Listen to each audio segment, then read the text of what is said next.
Tanse. Hello, my name is Natasha Delany, and welcome back to Indigenous Projects and Events Speaker Series. I'm your host, Natasha Delany, and today we have an incredibly insightful and powerful conversation.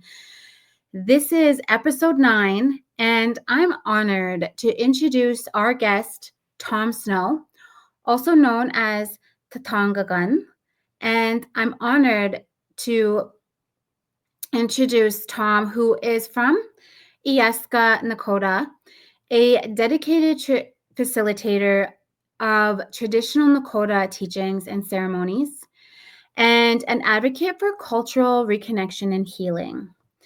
With years of experience, Tom is well versed within child wellness, child services, addiction wellness, and Indigenous language preservation.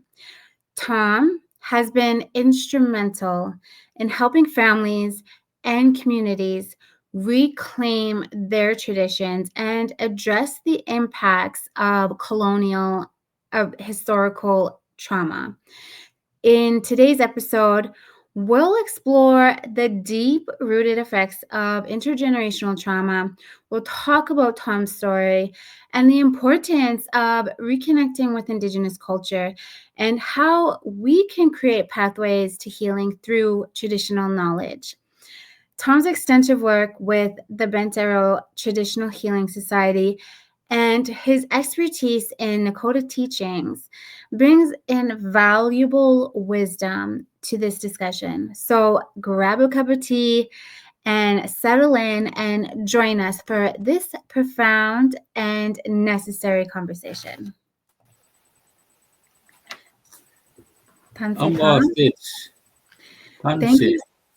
Thank you so much for being here today.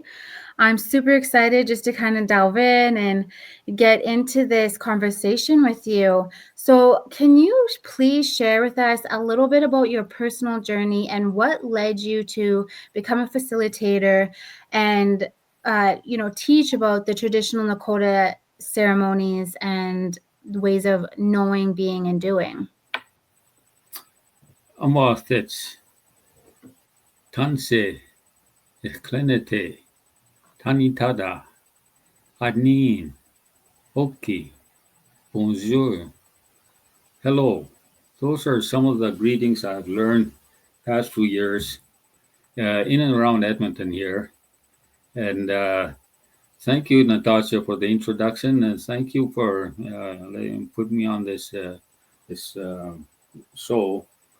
And I will begin by talking about a realization about 40 years ago now, well, actually 36 years ago, that became a big part of my life. I will start with, at that time, I woke up one day at the age of 30 in the basement of my mother's house in a room, and in kind of like a hungover stupor, and just lying there, fearful and remorseful, shame, and angry, and rage, and wondering what happened to me. What happened to me to be in this like this, with all the things that of this people telling me that I had all this potential through my life, and here I was at this age here. And I had thought about it before, but for some reason this day, I really looked at first what happened to me. I began thinking of my first memories of my life as a child, and then and that was like was initially it was wasn't like, it was kind of sad, but then after that I grew up in the mountain. I grew up our families were cutting the road lounges, were cutting like those fire access roads, cutaways, like they're called cut lines. And I think the families were cutting those. So we ended up being actually in the mountains all the time. Where was that? That was in the west of Calgary, in the area between Mount Laurie, known as Yamnaska now, and Devil's Head Mountain. In Mm, between that area, on the Stoney Indian Reserve, and north of the Stoney Indian Reserve, along mm. there. That's where it was. So, uh, so I grew up in a sort of a carefree cultural with all the hunting, fishing, and camping, and so it was nice. And then I came of age of 6 at the time. Yeah. Went back to our log cabin back home on the reserve, like a 2-room log cabin, the living room and bedroom, and then the other part was the dining room and kitchen. And so that's what I grew up in on the reserve when I was there.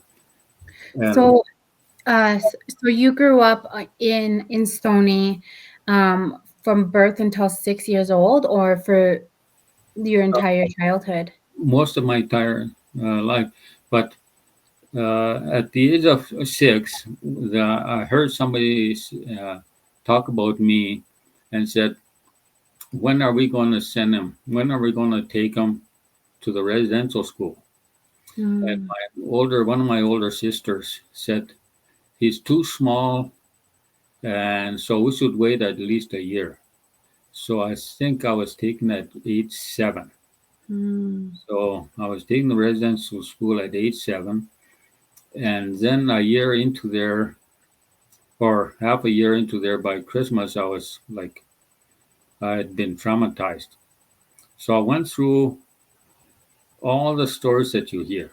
So I don't have to give you all those details, but that you know that I went through that by Christmas time, and by the following spring summer, my father took me out because day school had started. mm. So from that time on, I was into day school. And then in day school, same thing, all those teachers were just abusive teachers. Mhm, And so I went through that. mhm. And so I recollected that in this memory of what happened to me. And uh, and then later on, that led to sort of anxiety attacks and all that. I remember going to medicine people. My father would take me to medicine people, and they would help. But later on, unfortunately, for me, my father died early. He died when I was 15. And by that time, I had been taken to boarding school. So I completed my junior high outside. I skipped some stuff there. Okay, I was in residential school, day school, Yes. till grade 6. Yeah. From there, my father decided there was a bad atmosphere. So my father decided take me out to a public school named Exod nearby. So I So that didn't. was not a day school or a residential school? Yeah, it was a public school, Okay.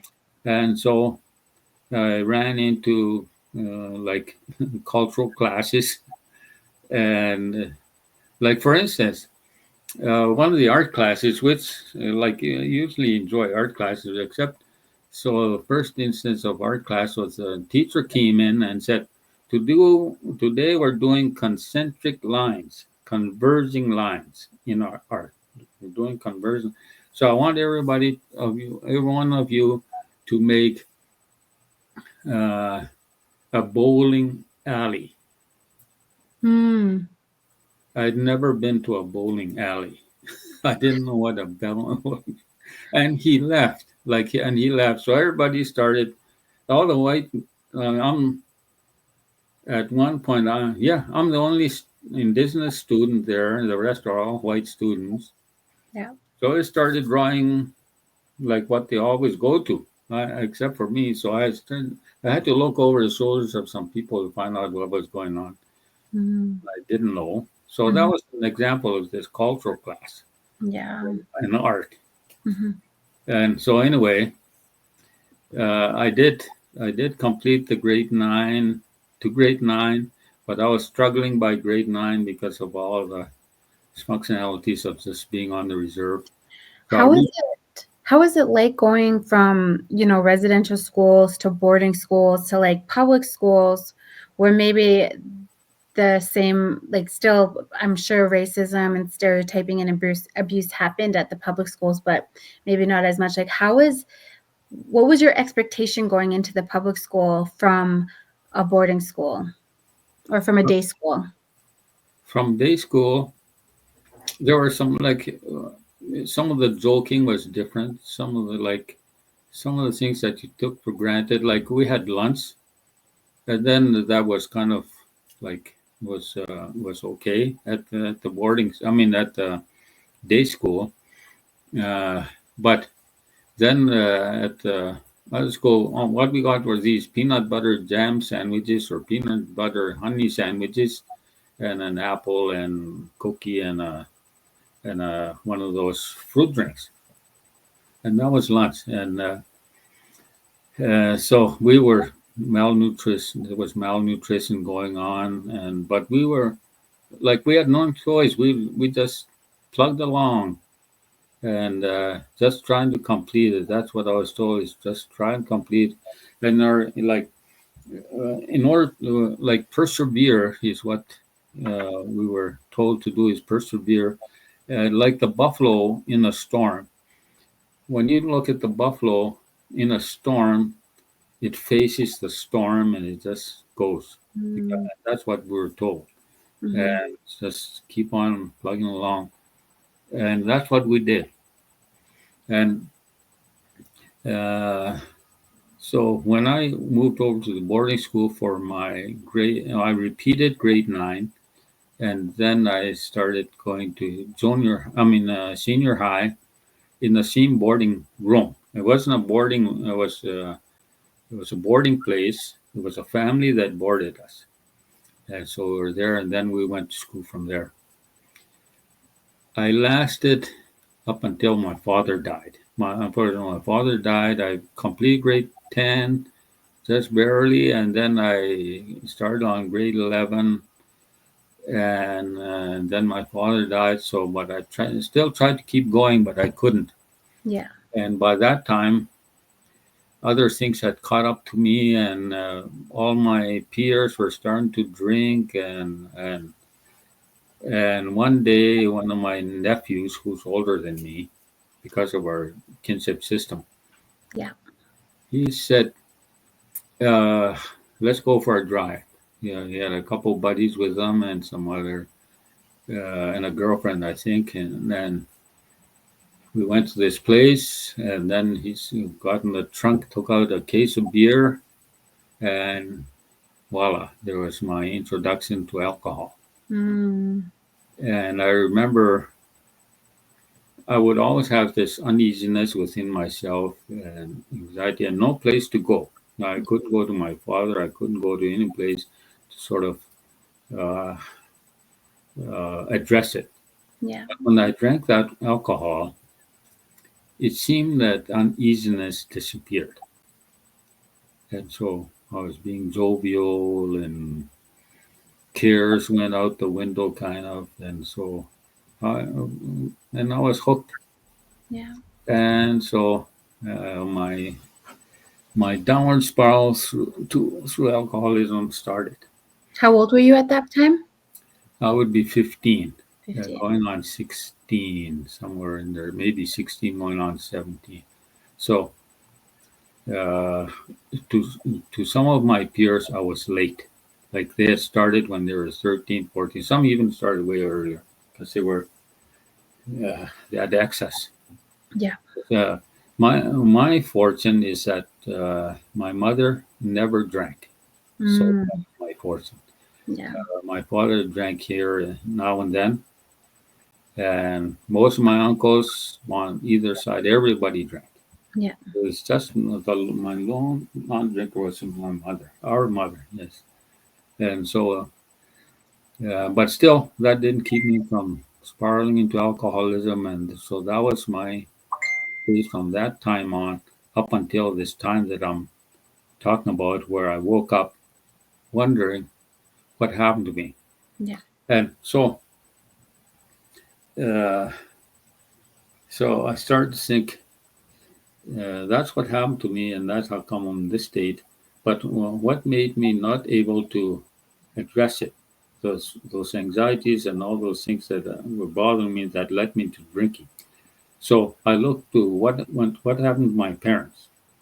What happened to my parents to raise me the way? Because I was so afraid of ghosts. Mm. I was afraid of the fear of God and all this, like Mhm. that kind of stuff. That was on me. So what happened to them for them to raise me with this? And so I started reading. I started looking into the writings of indigenous people like D. Brown and Buried My Hearted Wounded Knee and Edmund Goff, Mother Spirituality, Mm. and, Lame Deer, and Black Elk Speaks, those kind of books. And then I started reading about history of Canada, the ones that were written like that. And then I started reading about other historical people that came to us, like the Palliser expedition and the Earl of Sussex that came back in the 1800s. Yeah. And then I started reading about the explorers and the writings about us. Mhm. Read about Rundle and first preaching us in 1841. Wow. Teaching in yeah, so I started really into that, and that's when I had gone back to past my parents to what happened to my grandparents, and then what happened to my great great grandparents was back in the 1841s when they started being converted, and then all the starvation period and the deliberate starvation, like uh, and the killing of the buffaloes back in that one year in found out in 1870, 1871 and 72, they killed 5,000 buffalo a day. Wow. And so, and that affected all my culture, my beliefs, my everything. Yeah. That affected like my directly my great grandparents, and then later on that historical trauma. That's where it's kind of started. Well, it started 400 years ago, but that's Yeah. when the severe impact of starvation agenda of Canada and North America was. So, and then later, and then there was the treaties of, and I have stories about the treaties, and then the Métis rebellion, and then the banning of everything. Was this all self-taught? Like, did you read all of this in your own personal time? Yes, yes, Wow. I just was self-taught because every time I found something Yeah. that had been done to me, uh, I got better. Because Mm. what happens in psychology is that the victim usually blames themselves, Yeah. and that's what I was doing. I was Mm. blaming myself for not living up to these things, for being brown, Yeah. and for not being able to do this and not having this and that, and all this time it had been deliberately done to me Yeah. by all these means that I found. Yeah. It wasn't your It fault. was in the Indian Act, it was in the treaties, it was in the Royal Proclamation, which I just went further and further back to the doctrine of discovery and those papal bulls, terrorist nullius, and all of that, and all the things that came from there. That's how I went back. And so when I found that, it started to help me. It wasn't me. So, Mhm. and my like I grew up being told that my culture was gone, that my culture was devil worship, Yeah. and all those things. Yeah. And when I started finding out that it actually wasn't, that we had a spirituality like anything else in the world, and that was how we survived. I mean, not survived, but thrived for thousands of years before we started getting colonized. Yeah. I started getting better. And then I went deeply into my cultural, I went looking for my spirituality because at that time, I realized I had been Christianized and indoctrinated. And, Colonized. and when I realized that, then I started to try and revert myself, which is a long process. And I knew I needed a lot of help from people that had gone underground. Yeah.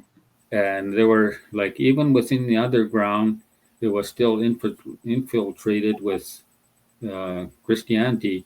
But I started to look through that, Yeah. and things started coming to me. Yeah, like Mhm. not just from the elders, things started directly coming to me through songs and ceremonies and being out in the woods. I spent a lot of time in the woods Yeah. to address it. So when you say underground, are you saying like the different ceremonies, the different elders? Is that what you're meaning by you Yeah, really have I had to to go revert back? underground because we were prevented from practicing it from 1884. Yeah. It was rescinded in 1951. Yeah. But it gone underground, it gone into the dark, it gone into back into the mountains where people were practicing secretly and they didn't trust anybody. So I couldn't know about it uh, because my grandparent was a medicine man, but he had his stuff burned. And Mm. then my father, because spiritual people need to express themselves somehow, so he converted to Christianity to express his spirituality, even though it was distorted, it was confused. It's fear-based. Yes, and so I had to look through that. I had to, and then I did my seeking and searching for my spirituality all the way from my relatives here, Alexis and Paul First Nation, all the way down to Pine Ridge, South Dakota, where our relatives, the Lakota, are. And in between, in Montana, Fort Peck, Fort Belknap, those are all, and now Saskatchewan and Manitoba, where all my people were and are still. And so I would take a little bit from there, a little bit from there to when I got real deep into it, I found out it was in the wordless chants. That's where it was. It was Mm. still at home, but it was really hidden. Mm. And so I started to realize that. And when things like that start to come, then you do this real deep healing in your psychology, in your psychiatry, in your genes, in your DNA. As Dr. Michael Yellowbird talks about, it goes into your frayed telomeres of your DNA. Wow. And uh, so it became a real quest. So I started writing it Yeah. and I upgraded myself. I went back to university, and in the university, at first I studied biological sciences, but I switched over to social work because it started to go against my ethics. Yeah. Biological sciences went against my ethics. So Mm. went out there with a general studies degree and studied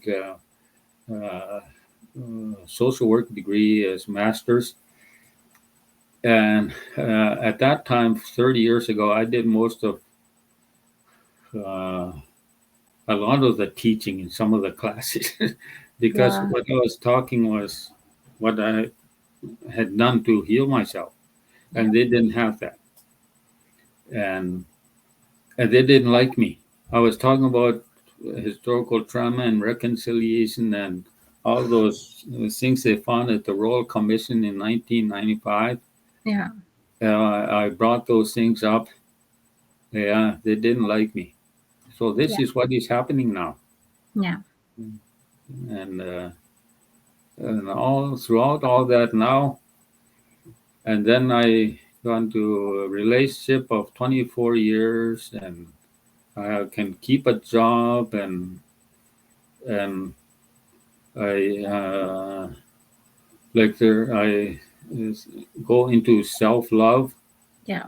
and I've been into self love for a while now. I'm still always working on it, Hmm. but I'm a lot healthier now mentally than I was 35 years ago, or when I when I finally sobered up. That's amazing. That's an amazing story. Thank you so much for sharing that with us. What kind of speaking and facilitations do you do today?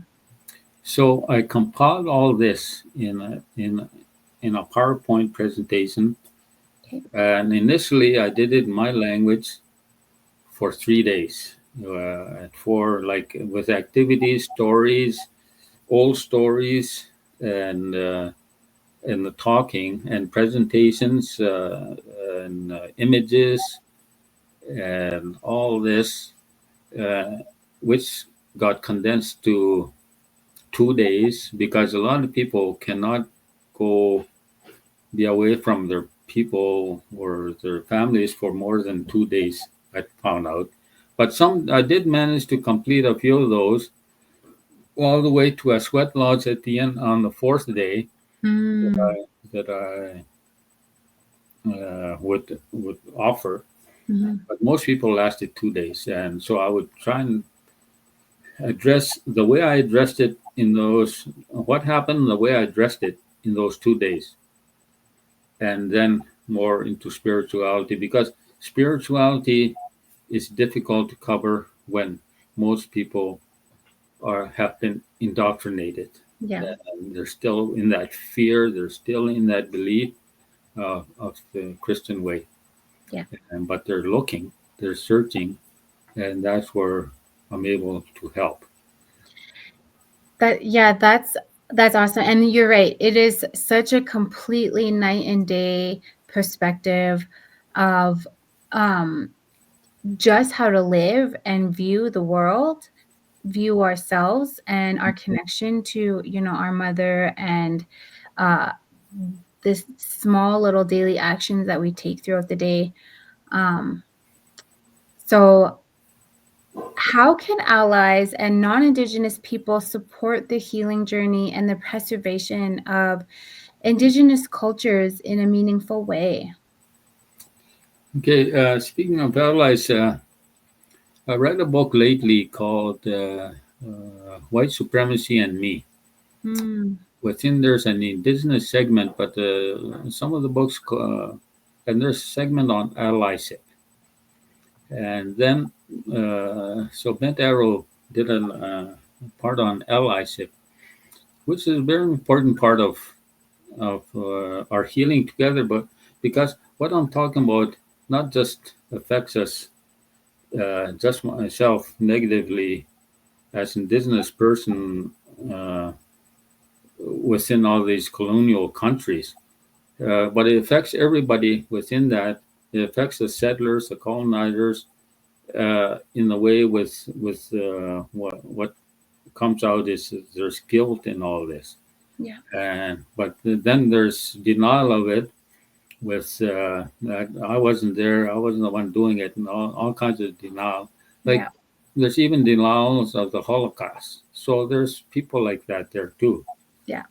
But for those that want to be allied, and then those that want to heal the earth as earth, then there are ways to do it. There's ways of getting a relationship going because in our belief, we are related to everything. We're related to all the, even the dust and all the large galaxies in the universe.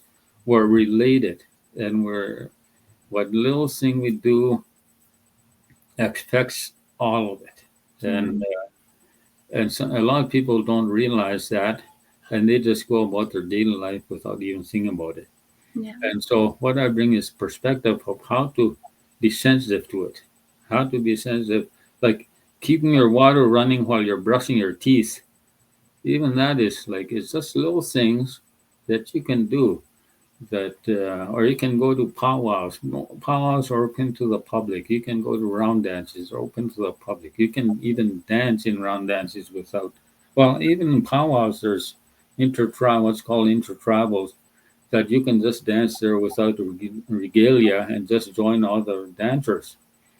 And now you can do some of the ceremonies like sweat lodges that are available.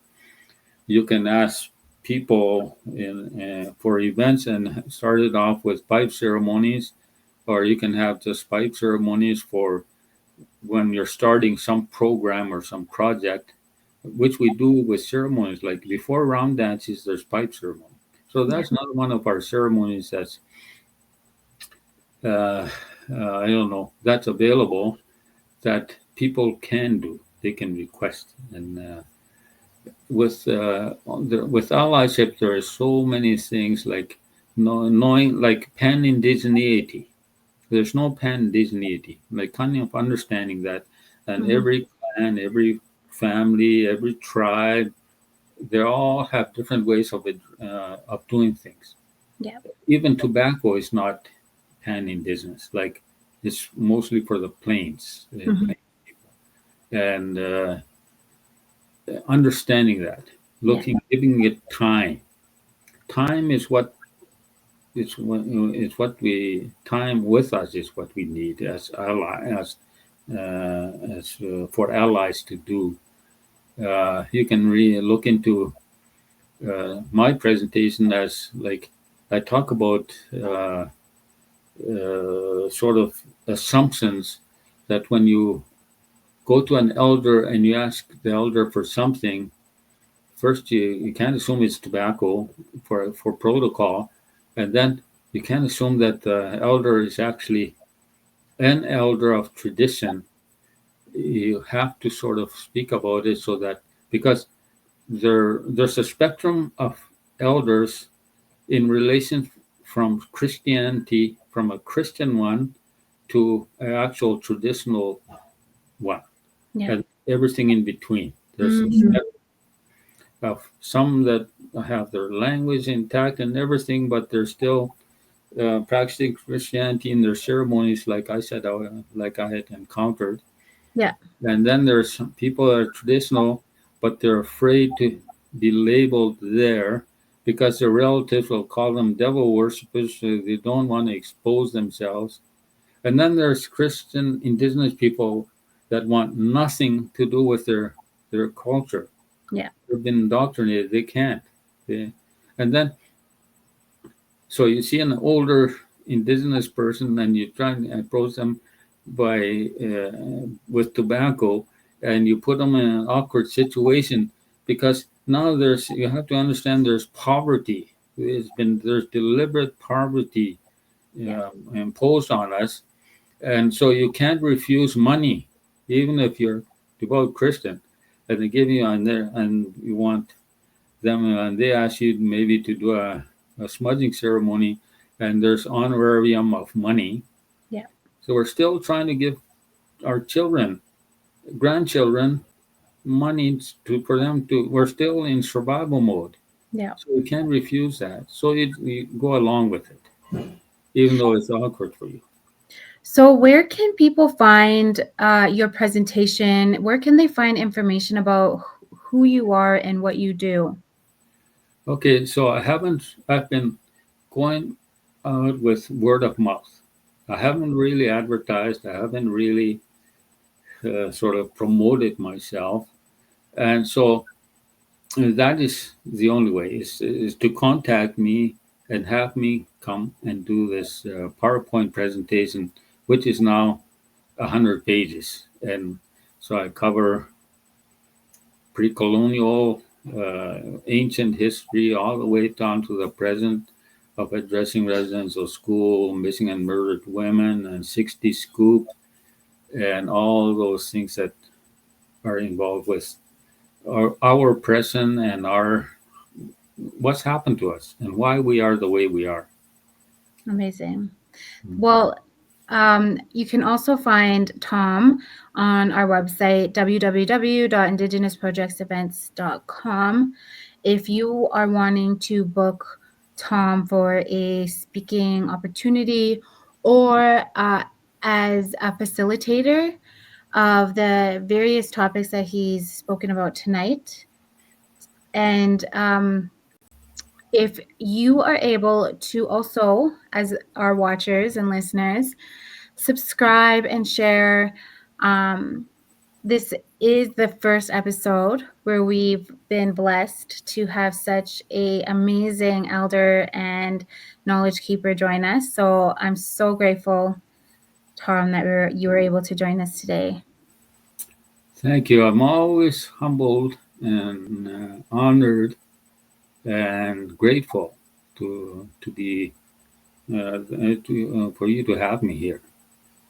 Thank And you. thank you. Shnies, Pinamat. Hey, hey. Mm.